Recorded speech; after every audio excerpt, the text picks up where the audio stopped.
कोणता पाय दुखतो? माझे दोन्ही पण दुखत एक साइड नाही ना जास्त कोणता पाय दुखतो? हा उजवा जास्त दुखतो उजवा हा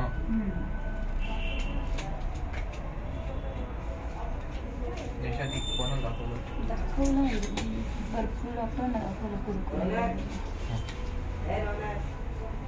हात मागे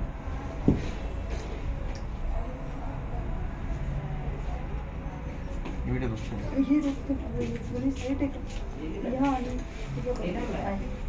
कोणतं पेशंट तुमच्या कमरामध्ये L4 L5 मध्ये गॅप आहे आता वरची जी डिक्स आहे वरून खाली सरकून भरपूर दिवस आहे कार्टिलेज असतं खाली फाटून बाहेर आहे खाली बाहेर आल्यामुळे इथून ब्लड सर्क्युलेशन खोब्याला मांडीला गुडघेला पोटला टाचले होते म्हणून कमरापासून उजवा पाय दुखतो जड पडतो रग लागते कळ लागते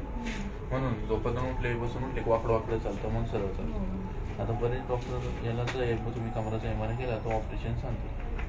MRI केलाय एक्सरे मध्ये फक्त जीस किंवा गॅप दिसतो पण हा जो प्रकार आहे हा MRI म्हणजे ऑपरेशनच्या लेवलचा प्रकार आहे सायटिका प्रॉब्लेम आता जेव्हा मला खाली येईल त्याच्यातल्या गाठी बाहेर आली मध्ये येईल तेव्हा हे क्लिअर होईल पण हे 1-2 दिवसात होत नाही याला 8 ते 10 दिवस लागतात पण याच्यावरती मरेपर्यंत जरी गोळ्या खाल्ल्या हा आजार परमनंटली गोळ्या औषधाने बरा होऊ शकत नाही होत नाही याला एक 10 पर्याय नाही तर थर्ड स्टेजच्या पुढे गेलं तर ऑपरेशन पण ऑपरेशन जरी केलं तर ऑपरेशन मध्ये डॉक्टर फक्त खाली आलेली डिक्स जी येत असते ती तशीच ठेवतात बाहेर आलेली कार्टिलेज कट करतात म्हणजे गादी कट करतात पण तुम्हाला जो मानका जागेवर न्यायचा आहे तर खाली आलेली डिक्स वरती नेऊन त्याला प्लेट टाकून स्क्रू वगैरे मारले जातात पण ते केल्यानंतर तुम्हाला बरेच नियम पथ्य चालू होऊन जातात डॉक्टर म्हणजे सगळे प्रकारचे मला VIP डॉक्टर टेक्निक लागते त्याच्यानंतर जसं जसं नाही जसं जसं डिक्स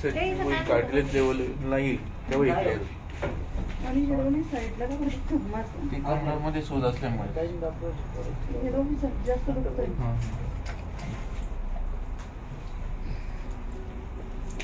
याला कमराचं बेल्ट लावायचं आहे या बेल्टचं आता इथून पुढे तुम्हाला नियम आहे इथून पुढे तुम्ही पुढचे 3 महिने वाकून काम करणं वाकून वजन उचलणं टाळायचं किंवा कमी करायचं कमराचं बेल्ट लावल्याशिवाय जास्त प्रवास जास्त काम करायचं 15 ते 20 किलोच्या पुढे बिना बेल्टचं वजन उचलायचं समजलं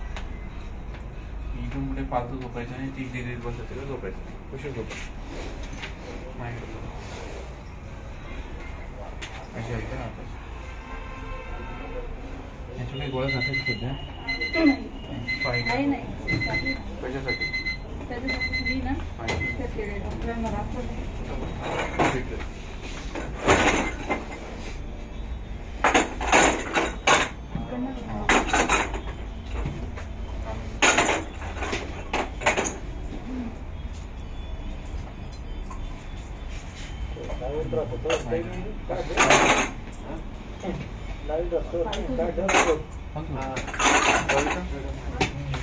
कमर दोन्ही